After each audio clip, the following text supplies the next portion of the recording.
I rise in opposition. You know, the scripture that I quoted earlier about turning the other cheek, it is a hard word. It's a hard word for me because all this week, all I've wanted to do is fight back. And when you see something you think is wrong, that's your immediate gut reaction. But that scripture is for me and it's for everyone in this room. And it may be hard, it may go against the grain, but it is nonetheless true. And I think what is also true is that we have to stop saying that our democracy is in peril. And let me talk about that a little bit more. I've been hearing that since I was in college. I remember when George W. Bush won the election. And that was all you would hear. Oh my God, our democracy is over. He's a warmonger. All these outlandish statements that we make about our opponents. And then, of course, when Trump got elected, our democracy is over. And yet, we had an election, right? And Joe Biden was elected president. Imagine that, our democracy wasn't over, right? And of course, on our side, a lot of people upset as well. We didn't like what Joe Biden was doing. I didn't like his policies. I did not like his executive orders that I thought were an overreach of executive power. I certainly called them out. But our democracy was not over.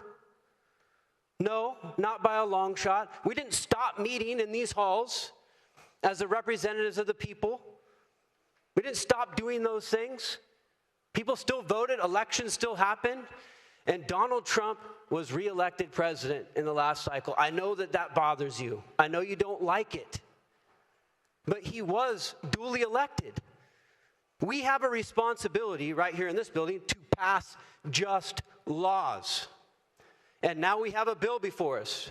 It is not just to suspend election laws, to suspend the time that people have to review constitutional amendments, to shorten the time for when you're supposed to have elections, shorten the time when people have the ability to review and give public input, to move through these bills in 3 days when you're supposed to have at least 30 days in print before you even hear them.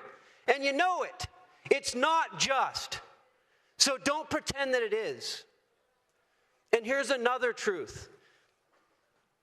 All the flowery language, all the defending democracy, standing up, fighting for your democracy, all of that is all subterfuge for this one principle, because this is exactly what you were saying, that in order to save democracy, we must dismantle it.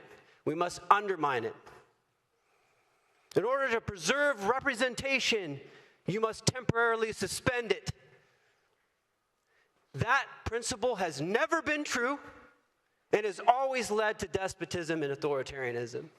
But you're following along, marching along right to it. Giving away power that belongs to the people.